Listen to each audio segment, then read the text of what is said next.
సదాశివసమారంభాం శంకరాచార్యమధ్యమాం అస్మదాచార్యపర్యంతాం వందే గురుపరంపరాం. హరి ఓం. శ్రీ గురుభ్యో నమః. హరి ఓం. పార్థాయ ప్రతిబోధితాం భగవతా నారాయణేన స్వయం వ్యాసేన గ్రథితాం పురాణమునినాం మధ్యే మహాభారతం. అద్వైతామృతవర్షిణీం భగవతీం అష్టాదశాధ్యాయినీం అంబ త్వామనుసందధామి భగవద్గీతే భవద్వేషిణీ.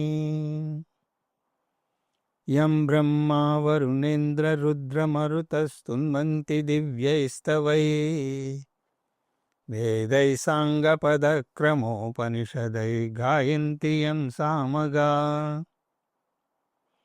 ధ్యానావస్థితతద్గతేన మనసా పశ్యంతి యం యోగినః యస్యాంతం న విదుః సురాసురగణాః దేవాయ తస్మై నమః.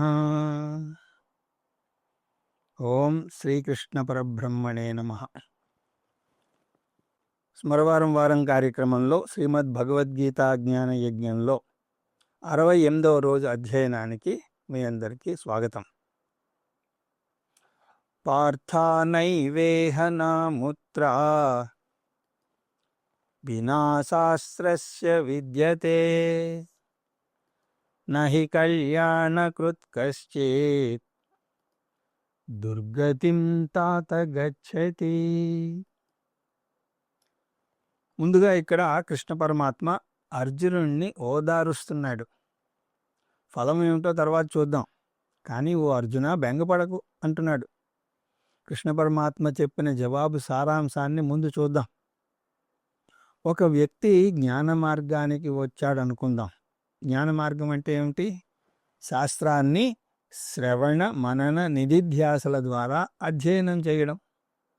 ఇది ఖచ్చితంగా కర్మకాండకు భిన్నంగా ఉంటుంది. కర్మకాండ అంటే ఏమిటి? సంధ్యావందనం చేయడం, నామజపం చేయడం, విష్ణు సహస్రనామ పారాయణ, ఇలాంటివన్నీ. ఇప్పుడు జ్ఞాన మార్గానికి వచ్చినటువంటి గీతనో ఉపనిషత్తులను అధ్యయనం చేస్తూ కర్మకాండ చేయడం లేదు అని అనుకుందాం. అప్పుడు అతని పరిస్థితి ఏమిటి? ఇది కదా అర్జునుడి యొక్క ప్రశ్న. శాస్త్రం ఏమంటుంది అంటే వేదాంత శ్రవణం చేస్తే 2 ఫలాలు కలుగుతాయి అని అంటుంది. అవి ఒకటి ముఖ్య ఫలం లేదా ప్రాథమిక ఫలం, రెండవది అవాంతర ఫలం లేదా సహకారీ ఫలం అని అంటుంది. ఉదాహరణకు మీరు ఒక కొబ్బరి తోట వేశారు. దానివల్ల కలిగే ముఖ్య ఫలం కొబ్బరికాయలు వస్తాయి. అవి కాక కొబ్బరి చెట్టు వల్ల అనేక లాభాలు కూడా ఉన్నాయి. అందువల్లనే కొబ్బరికాయను పూర్ణ ఫలం అని కూడా అంటారు. అలాగే మామిడి తోట వేస్తే మామిడి పళ్ళు వస్తాయి. అంతేకాకుండా మామిడి కాయలు, మామిడి ఆకులు కూడా లాభమే. అంతేకాక చెట్లు బాగా నీడను కూడా ఇస్తాయి. ఇలాంటి వృక్షాలు ఉన్న చోట వాతావరణం, వాటి యొక్క ఉష్ణోగ్రత బయట కన్నా 2-3 డిగ్రీలు తక్కువే ఉంటుంది. అంటే మామిడి పండ్లు ముఖ్య ఫలం అయితే మామిడికాయలు, మామిడి ఆకులు, నీడ అవాంతర ఫలాలు. ఆ విధంగా వేదాంత శాస్త్ర శ్రవణంలో ముఖ్య ఫలం మోక్షం, అవాంతర ఫలం పుణ్యం. ఈ మాట కృష్ణ పరమాత్మే 18వ అధ్యాయంలో చెప్తాడు.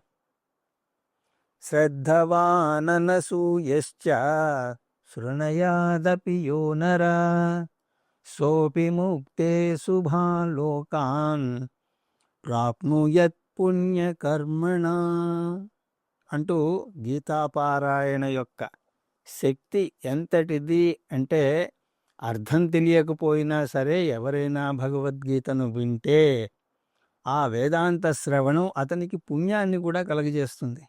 ఒక ప్రత్యేకమైన పూజ కానీ సహస్రనామ జపం చేస్తే కానీ ఎంత పుణ్యం వస్తుందో అంత పుణ్యం గీత విన్న వ్యక్తికి అవాంతర ఫలంగా వస్తుంది.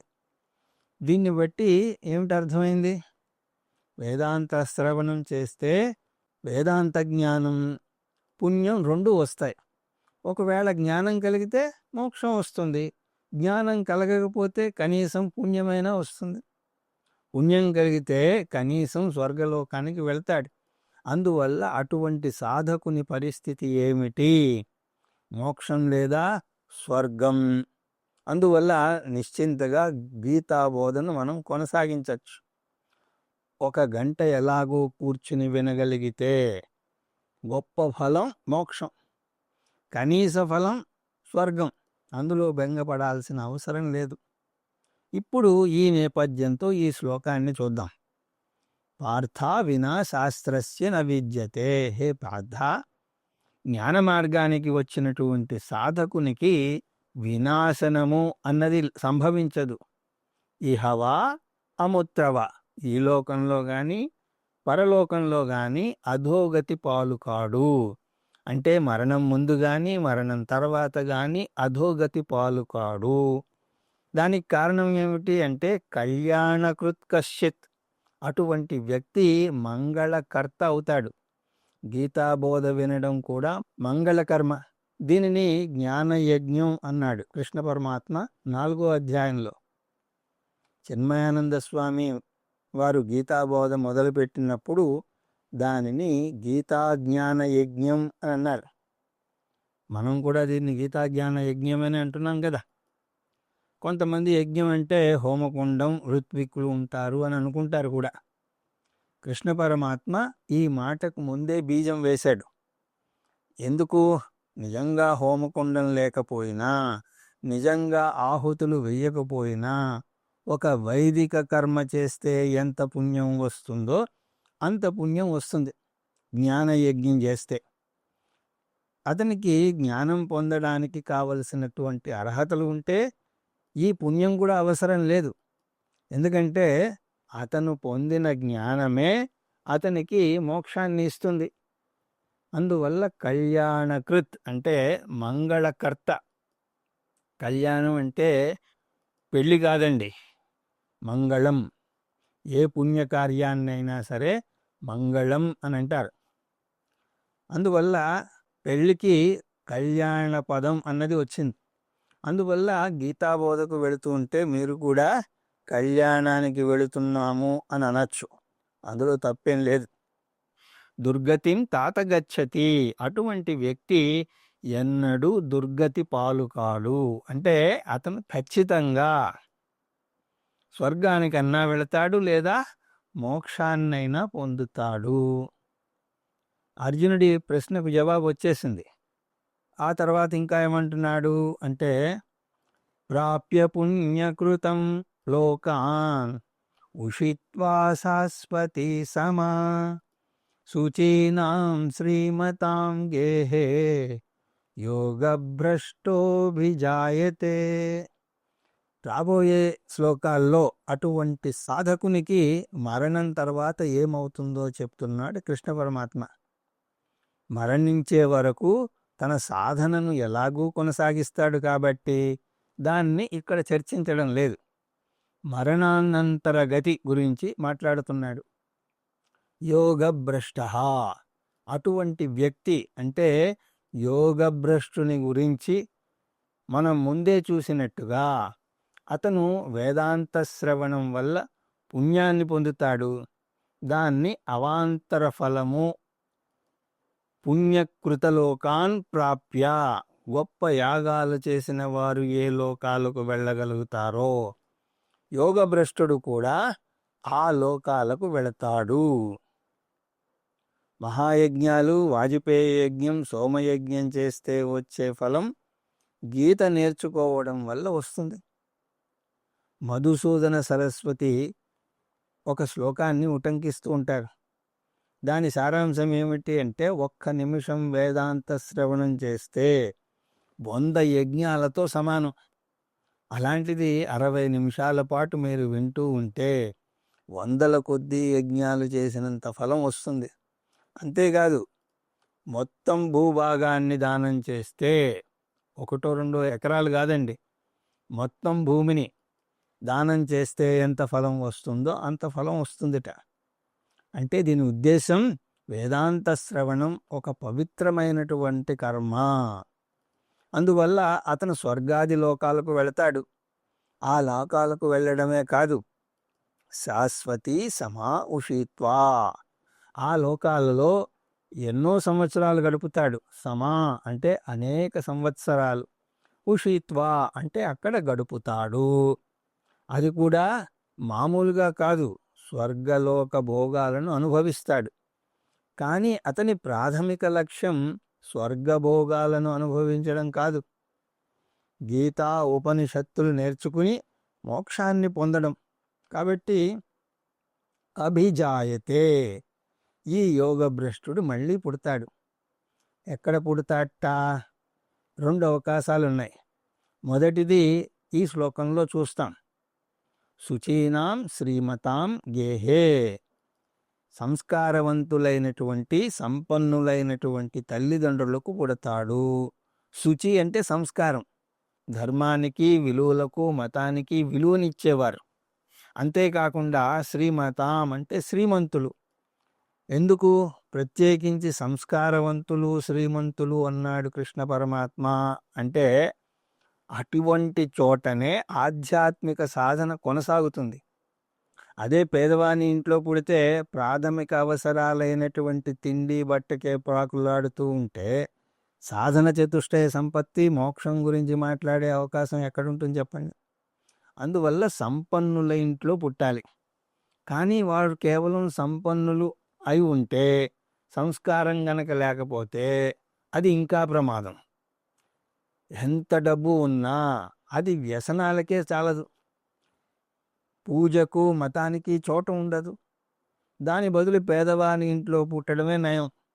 అందువల్ల సంస్కారం ఉండి ఐశ్వర్యం ఉన్న ఇంట్లో పుడితే అతనికి తన సాధనను కొనసాగించేందుకు అవకాశం ఉంటుంది. నిష్కామ కర్మలు ధార్మిక కర్మలు చేయడానికి అవకాశం ఉంటుంది. ఇటువంటి కర్మల వల్ల చిత్తశుద్ధి, ఆ తర్వాత సాధన చతుష్టయ సంపత్తి కలుగుతాయి. పూర్వజన్మలో అధికారత్వం పూర్తిగా లేనందున మోక్షం పొందలేకపోయాడు కాబట్టి వచ్చే జన్మలో యోగభ్రష్టుడు సంస్కారం సంపద ఉన్న ఇంట్లో పుడతాడు. ఇది మొదటి అవకాశం. రెండో అవకాశం ఇంకా అరుదైనటువంటి అవకాశం. దాన్ని తర్వాత శ్లోకంలో వివరిస్తున్నాడు కృష్ణ పరమాత్మ. అథవా అయోగినామేవా కులే భవతి ధీమతాం ఏతద్ధి దుర్లభతరం లోకే జన్మ యదీదృశం. అథవా అలా కాని పక్షంలో యోగభ్రష్టునికి ఇంకో అవకాశం ఉంది. ఏమిటది? యోగీనాం ఏవ కులే భవతి. యోగి అంటే బ్రహ్మజ్ఞానులు, అంటే బ్రహ్మజ్ఞానుల ఇంట్లో పుడతాడు. ఆ కుటుంబం లౌకికంగా ఐశ్వర్యవంతమైన కుటుంబంగా ఉండకపోవచ్చు, కానీ జ్ఞానం ఉన్న చోట పేదరికం శాపంలాగా ఏమీ అనిపించదు. సన్యాసం పాటించడం కూడా తేలిక. ఆహారం దొరకని రోజును దాన్ని ఉపవాసంగా పరిగణిస్తాడు. ఆస్తి తక్కువ ఉందంటే దాని గురించి భయం కూడా తక్కువగానే ఉంటుంది. ధీమతాం, దీన్ని యోగీనాంతో కలుపుకోవాలి. అంటే జ్ఞానులైన యోగులు. ఆ ఇంట్లో యోగభ్రష్టుడు పుడితే అతను గురువు కోసం ఎక్కడికో వెళ్లాల్సిన అవసరం లేదు.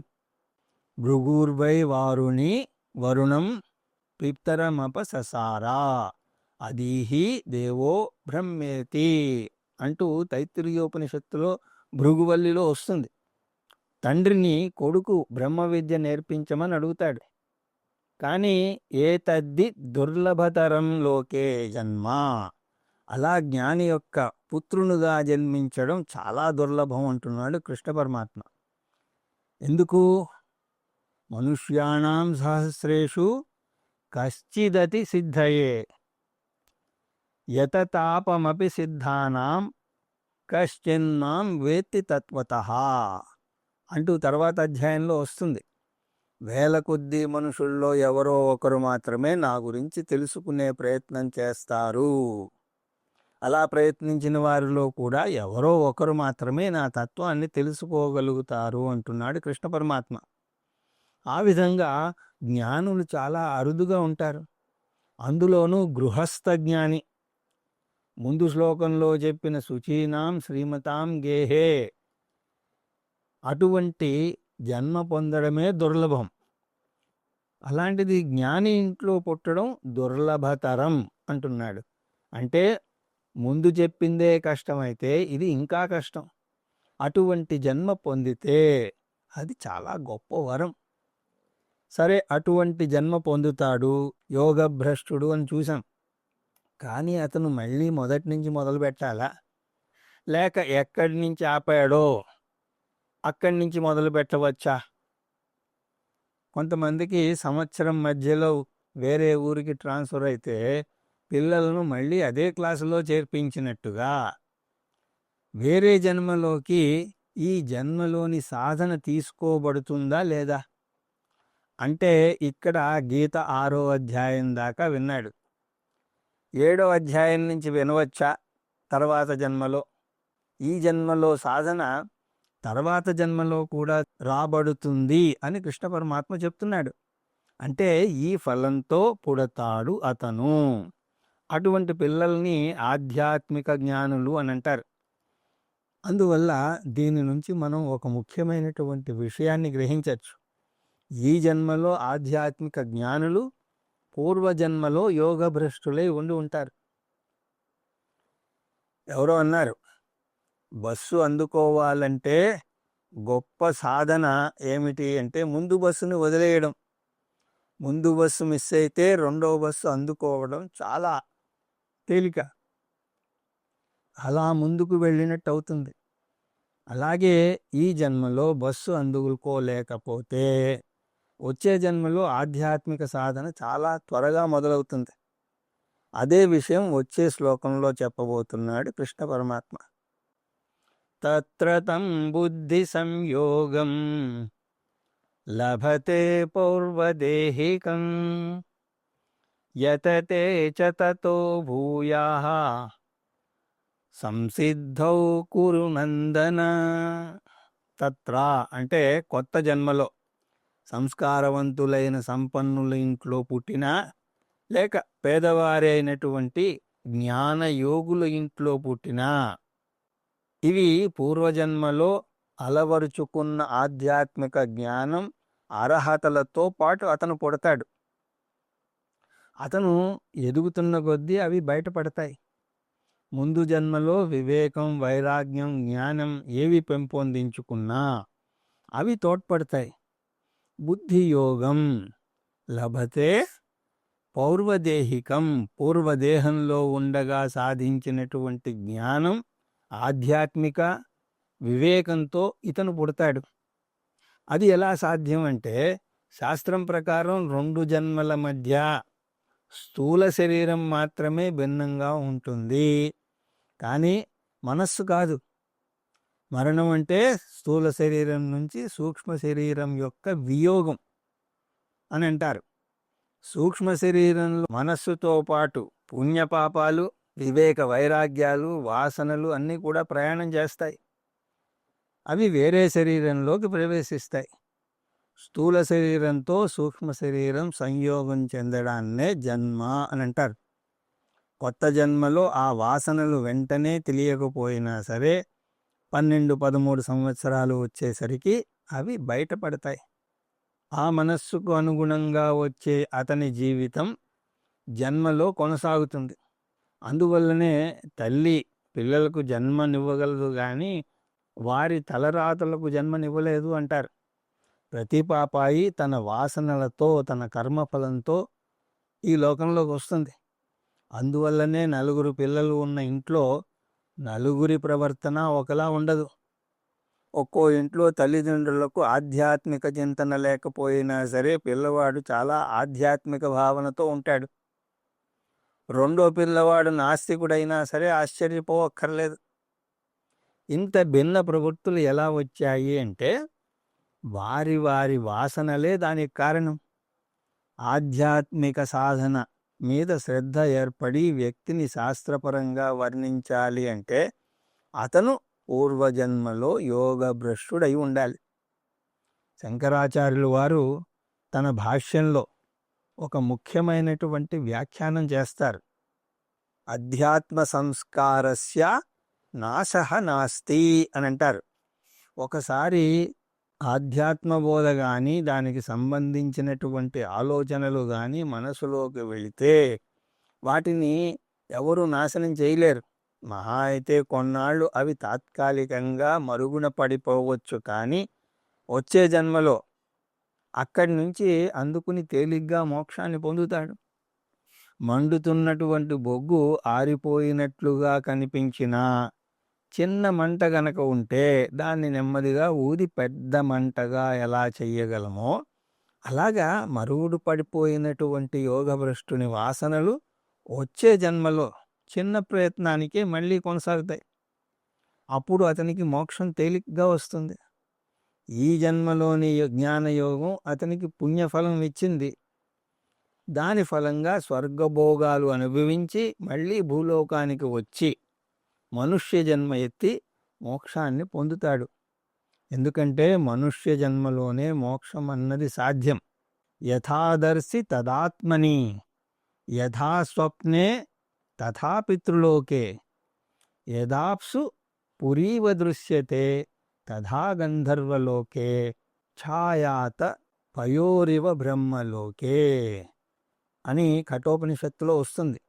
14 లోకాల్లోనూ ఆత్మజ్ఞానం స్పష్టంగా 2 లోకాల్లోనే పొందగలుగుతారట. తక్కిన లోకాల్లో పొందలేం. ఒకవేళ పొందినా సరే ఆ జ్ఞానం స్పష్టంగా ఉండదు.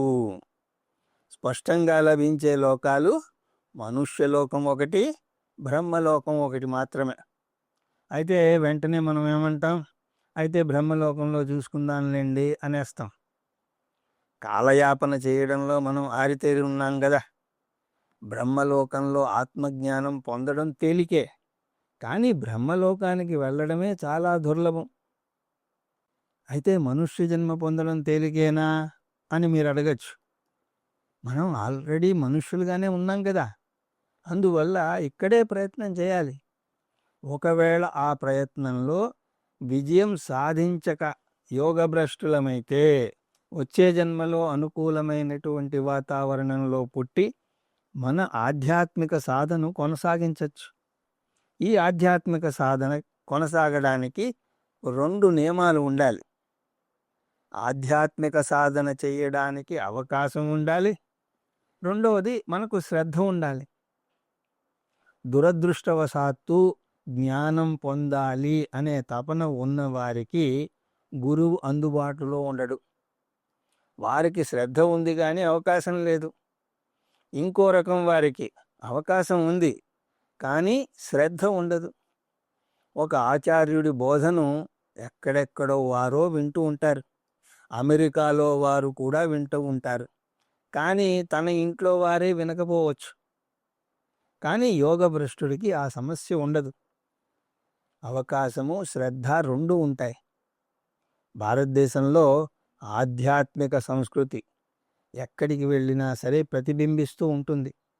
కొండల్లో ఆలయాలు ఉంటాయి, గుహల్లో ఆలయాలు ఉంటాయి. అందువల్ల తత్ర అంటే అనుకూలమైనటువంటి వాతావరణం ఉన్నది. దాని తర్వాత ఏమిటి? బుద్ధి సంయోగం లభతే. ఆధ్యాత్మిక సాధన మీద శ్రద్ధ ఉండాలి. కొంతమందికి అది వృద్ధాప్యం వచ్చినా రాదు.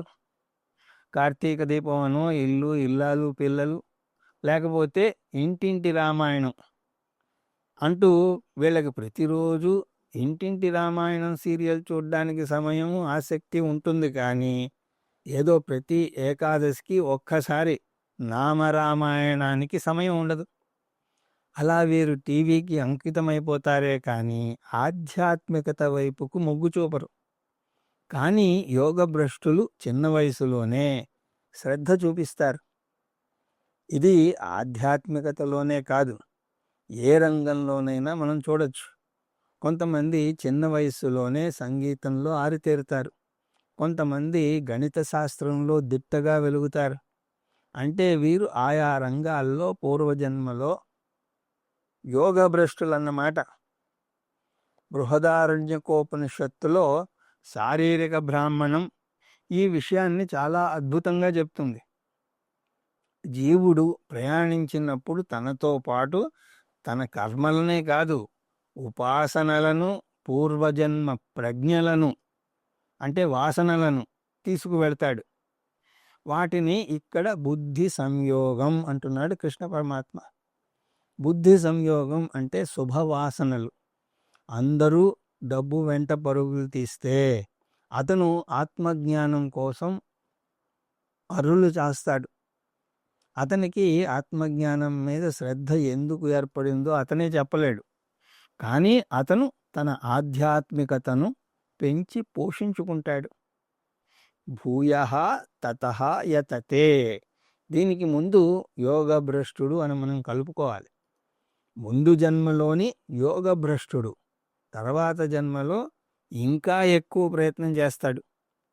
కానీ అతనికి పూర్వజన్మ ఫలం ఉండడం వల్ల ఎక్కువ కష్టపడాల్సిన అవసరం ఉండదు.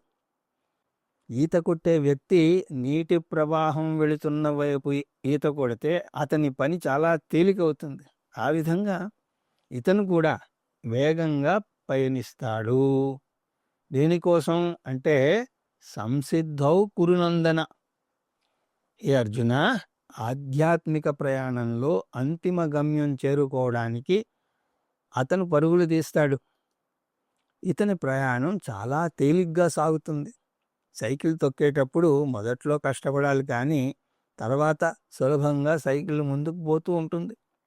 అలాగా యోగభ్రష్టుడు కూడా వేగంగానే తన గమ్యాన్ని చేరుకుంటాడు అని చెప్పి, పూర్వాభ్యాసేన తేనైవ క్రియతే హ్యవసోపి సహ జిజ్ఞాసురపి యోగస్య శబ్దబ్రహ్మాతి వర్తతే. ఈ ఆధ్యాత్మిక చింతన ఎలా బహిర్గతం అవుతుంది అంటే, అతను పునర్జన్మ ఎత్తినప్పుడు ఎక్కడ ఆధ్యాత్మికతకు సంబంధించింది ఉన్నా తనకు తెలియకుండానే అతను దాని వైపు ఆకర్షితుడవుతాడు. అందువల్లనే చూడండి, గీతా బోధకు ఒక్కొక్కసారి చిన్నపిల్లలు కూడా వస్తూ ఉంటారు. పైగా పెద్దవారు వాళ్ళని నిరుత్సాహపరుస్తారు. ఇప్పటి నుంచి ఎందుకురా అని అంటారు. ఏదో కష్టం ముంచుకు వస్తేనే దీనికి రావాలి అని కొందరి అభిప్రాయం. కానీ వారి పూర్వవాసనల వల్ల కూడా రావచ్చు. తేన ఏవా అంటే పూర్వవాసన వల్లనే హ్రియతే, వ్యక్తి ఆత్మజ్ఞానం వైపుకి ఆకర్షితుడవుతాడు. అవసహ అపినా అంటే ప్రయత్నపూర్వకంగా కాకుండా తనకు తెలియకుండానే ఇటువైపు ఆకర్షింపబడతాడు. బాహ్య ఒత్తిడి వల్ల అతను లౌకిక వ్యవహారాల్లో కూరుకుపోవడానికి ప్రయత్నించినా సరే అందులో ఎక్కువ కాలం నిలబడలేడు. అతన్ని భారతీయ సంస్కృతికి దూరంగా పంపించినా సరే ఎప్పుడో ఒకప్పుడు వెతుక్కుంటూ మళ్ళీ వచ్చేస్తాడు. స్వామి చిన్మయానంద అద్భుతంగా వర్ణిస్తారు. ఆధ్యాత్మిక పరిణతి ఒక విప్లవం కాదు, ఒక ఎదుగుదల. అలాగే మీరు గీతను మీ పిల్లల మీద బలవంతంగా రుద్దలేరు. మీరు దానికి దోహదం చేసే అనుకూల వాతావరణాన్ని ఏర్పాటు చేయగలరు, కానీ దాని మీద శ్రద్ధ వారే పెంచుకోవాలి. పూర్వజన్మ వాసన ఉన్న వ్యక్తికి ఏమవుతుంది అంటే, జిజ్ఞాసురపి ముందు కుతూహలం కొద్దీ వింటాడు. దేన్ని? యోగస్య ఆధ్యాత్మిక విషయాలను. ఆ తర్వాత శబ్దబ్రహ్మాతి వర్తతే. శబ్దబ్రహ్మ అన్నది ఒక సాంకేతిక పదం. అది వేదాల్లోని కర్మకాండను సూచిస్తుంది. కర్మకాండ అనిత్య ఫలాన్ని ఇస్తుంది. ఇతను కర్మకాండ ఫలాన్ని అధిగమిస్తాడు అంటే అర్థం, అతను నిత్య ఫలాన్ని పొందుతాడు. శబ్దబ్రహ్మ అతివర్తతే అంటే మోక్షాన్ని పొందుతాడు లేదా నిత్య ఫలాన్ని పొందుతాడు. కర్మకాండను అధిగమిస్తాడు అంటే జ్ఞానకాండకు వస్తాడు. జ్ఞానకాండకు వస్తే మోక్షాన్ని చాలా త్వరగా పొందుతాడు. ప్రయత్నాద్యతమానస్తు యోగీ సంశుద్ధ కిల్విషః అనేక జన్మ సంసిద్ధః తతో యాతి పరాంగతిం. యోగి, యోగభ్రష్టుణ్ణి ఈ శ్లోకంలో యోగి అంటున్నాడు కృష్ణ పరమాత్మ. అది ఈ జన్మలో ఎలా తోడ్పడుతుంది? శుద్ధ కిల్భిషః, అతను అన్ని అశుద్ధాల నుంచి ముక్తుడవుతాడు. నిర్మల అంతఃకరణాన్ని పొందుతాడు. శుద్ధ అంతఃకరణాన్ని పొందాడు అని ఎలా తెలుస్తుంది? అది కొలవడానికి ఏదైనా కొలబద్ద ఉందా అంటే ఆధ్యాత్మికత వైపుకు మొగ్గు చూపడమే దాని యొక్క కొలబద్ద. అది ఎలా వచ్చింది అంటే అతను చిన్న వయస్సులోనే జిజ్ఞాస చూపించాడు. అంటే భగవంతుడు అతని మీద పక్షపాతం చూపించాడా? అటువంటిది ఏమీ లేదు అని కృష్ణ పరమాత్మ ఇక్కడ స్పష్టంగా తెలియజేస్తున్నాడు.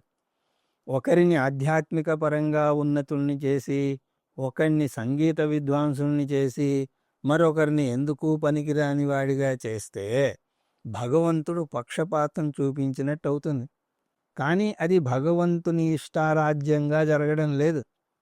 జీవి చేసుకున్నటువంటి పునర్జన్మ పుణ్యపాపాలను బట్టి ఉంటుంది. అనేక జన్మ సంసిద్ధ, అది అనేక జన్మల సంస్కారం వల్ల ఏర్పడుతుంది. కొంతమంది ఎలా పైసా కూడబెట్టుకుంటారో అలాగా కొంతమంది ఆధ్యాత్మిక రంగంలో పైసాగా పుణ్యాన్ని పోగేసుకుంటారు. ఆ విధంగా వారు జీవితం అంటే ఏమిటి, లక్ష్యం ఏమిటి, దేని మీద మొగ్గు చూపాలి, తాత్కాలిక వస్తువుల మీద మోజు చూపకుండా ఎలా ఉండాలి, వారి జీవిత లక్ష్యాలు ఏవి ఉండాలి, ఇలాంటి విషయాల్లో వారికి చాలా స్పష్టత ఉంటుంది. దీన్ని సంసిద్ధి అని అంటారు. అంటే జీవితంలో ప్రాథమిక లక్ష్యాన్ని గురించి స్పష్టత. ఈ శుద్ధ కిల్భిష అన్నది యోగికి అనేక జన్మల సంసిద్ధత వల్ల ఏర్పడుతుంది. ప్రయత్నాద్యత మానస్తు అంటే ఎన్నో జన్మలుగా ప్రయత్నపూర్వకంగా సాధన చేస్తున్నవాడు. దీన్ని పిల్లల పరీక్షతో పోల్చి చెప్పాలి అంటే 2 రకాల పిల్లలు ఉంటారు. మొదటి రకం ఏ రోజు పాఠాలు ఆ రోజులనే నేర్చుకుంటారు. అందువల్ల పరీక్ష రోజు ఒకసారి చూసుకుంటే చాలు, వారు పరీక్ష బాగా రాస్తారు. రెండో రకం వారు ఏడాదంతా ఆడి పాడేసి పరీక్షల ముందు అర్ధరాత్రి దాకా మేలుకుని కింద మీద పడి నేర్చుకుంటారు. కానీ ప్రయోజనం ఏమిటి? పరీక్ష హాల్లో నిద్రపోతారు. రెండో రకం విద్యార్థుల్లాంటి వారు ఒక్క జన్మలోనే అన్నీ సాధిద్దాం అని అనుకుంటారు, కానీ విజయం సాధించలేరు. మొదటి రకం విద్యార్థులు అలాంటి వారు కాదు. అనేక జన్మలుగా ప్రయత్నపూర్వకంగా సాధన చేస్తున్నారు కాబట్టి వారు లక్ష్యాన్ని తేలిగ్గా పొందుతారు. పరాం గతి యాతి, మోక్షం అనే అంతిమ లక్ష్యాన్ని తేలిగ్గా పొందుతారు. ఇక్కడ పరాం గతి అంటే జీవన్ముక్తి. తతః, దాని పర్యవసానంగా అంటే ఎక్కువ శ్రమ పడకుండానే శృతి చెప్పిన విధి నిషేధాలు వారికి కూడా విధి నిషేధాలుగానే అనిపిస్తాయి. అందుకని వాటిని పాటించడంలో వారు ఇబ్బంది పడాల్సిన అవసరం లేదు. రోగి పాలే కోరాడు, వైద్యుడు పాలే చెప్పాడు అన్న సామెతగా ఆ విధంగా ఈ యోగభ్రష్టుడికి రాగద్వేషాల సమస్య ఉండదు. శృతి చెప్పిన దాని మీదే రాగం ఉంటుంది, శృతి నిషేధించిన దాని మీద ద్వేషం ఉంటుంది. ఈ శ్లోకంతో అర్జునుడి యొక్క ప్రశ్నకు కృష్ణ పరమాత్మ జవాబు అయిపోయింది. అర్జునుడి ప్రశ్న, యోగభ్రష్టుడి పరిస్థితి ఏమిటి? కృష్ణ పరమాత్మ జవాబు, అధమ పక్షంలో స్వర్గానికి వెళతాడు, అదృష్టం బాగుంటే ఈ జన్మలోనే, లేకపోతే వచ్చే జన్మలో మోక్షాన్ని పొందుతాడు. కానీ ఇక్కడ ఒక సందేహం రావచ్చు. జ్ఞానికి సంచిత కర్మలు దగ్ధమవుతాయి అని విన్నాం. కానీ ఇతను జ్ఞానం పొందకుండానే మరణిస్తే సంచిత కర్మలు ఇంకా ఉంటాయి కదా, దానివల్ల మంచి జన్మ పొందుతాడు అన్న నమ్మకం ఏమిటి? ఉదాహరణకు పామును చంపితే నాగదోషం కలుగుతుంది.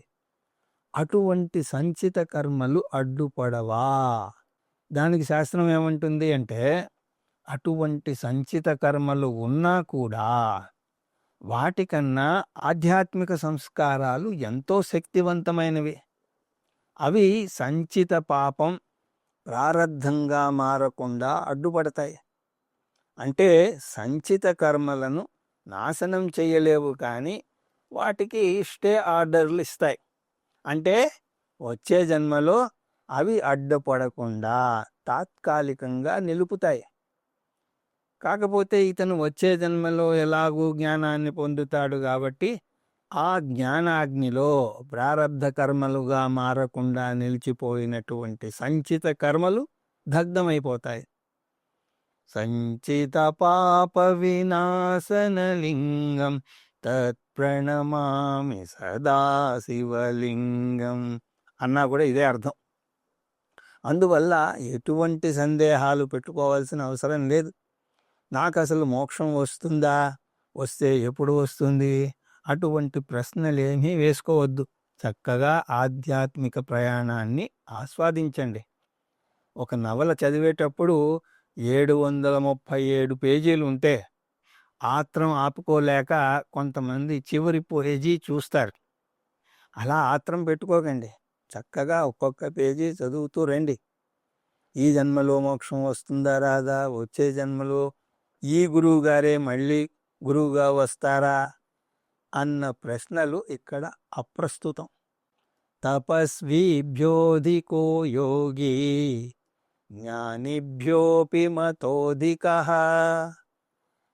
కర్మిభ్యాశ్చాధికో యోగి తస్మాత్ యోగి భవార్జున. ఈ చివరి 2 శ్లోకాలు అంటే 46, 47 శ్లోకాలు, వీటిని ఉపసంహార శ్లోకాలుగా చెప్పుకోవచ్చు.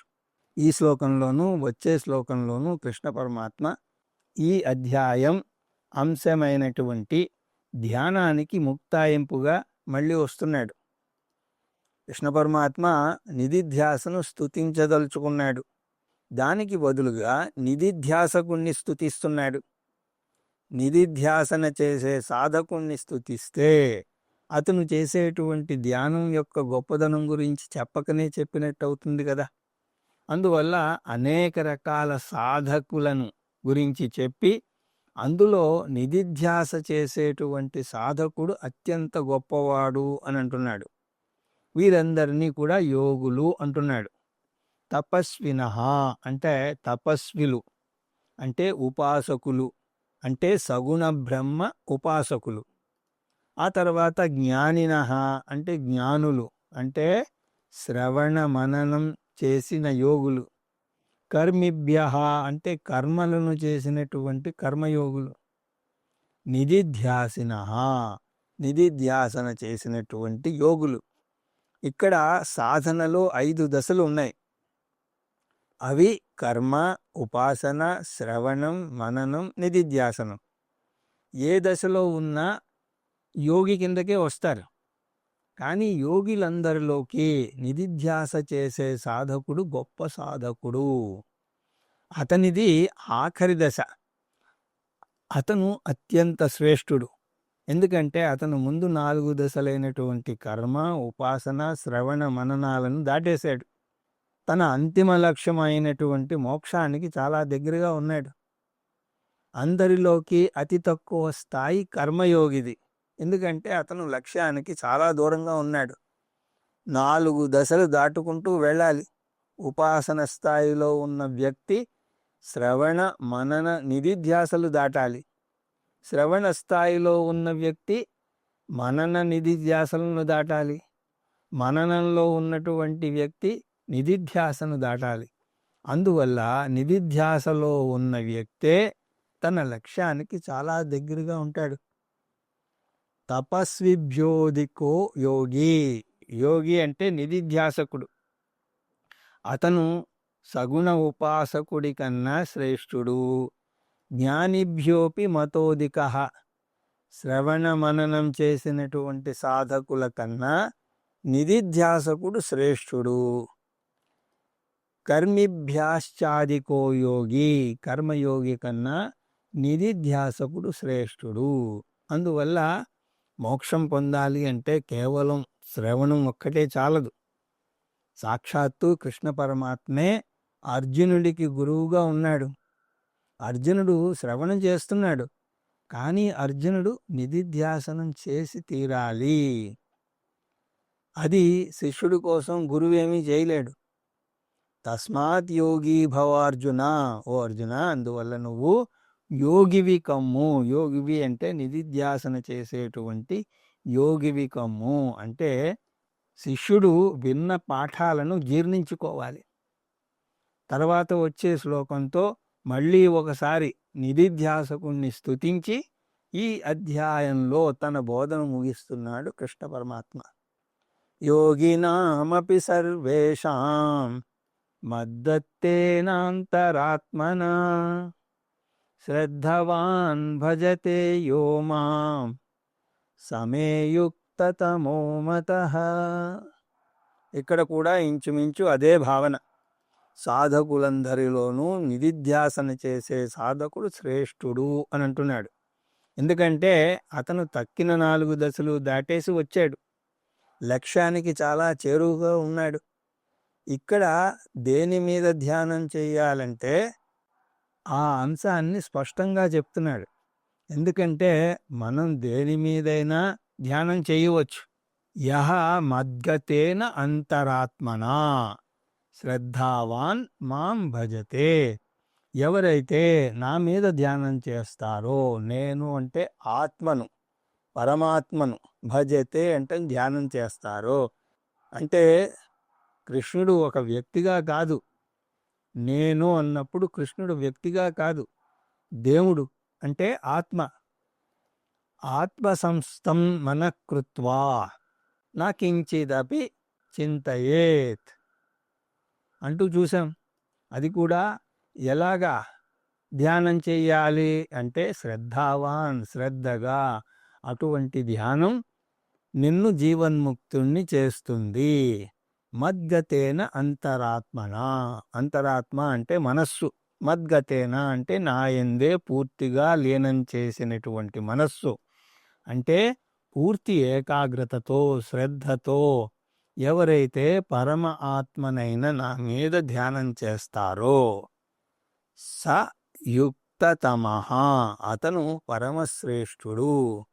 ఎవరిలో? సర్వేషాం యోగీనాం, యోగులందరిలో పరమశ్రేష్ఠుడు. అంటే కర్మ, ఉపాసన, శ్రవణం, మననం చేసే యోగులందరికన్నా కూడా నిధిధ్యాస చేసే యోగి చాలా శ్రేష్ఠుడు. మే మతః, ఇది నా బోధ అని ముగిస్తున్నాడు కృష్ణ పరమాత్మ. ఓం తత్సదితి శ్రీమద్భగవద్గీతాసు ఉపనిషత్సు బ్రహ్మ విద్యాయాం యోగశాస్త్రే శ్రీకృష్ణార్చన సంవాదే ఆత్మ సంయమ యోగో నామ షష్ఠోధ్యాయః. ఇది శ్రీమద్భగవద్గీత యందు, ఉపనిషత్తుల యందు, బ్రహ్మ విద్య యందు, యోగశాస్త్రమందు, శ్రీకృష్ణార్జున సంవాదమునందు ఆత్మ సంయమ యోగం అనే 6వ అధ్యాయము. హరి ఓం తత్సత్.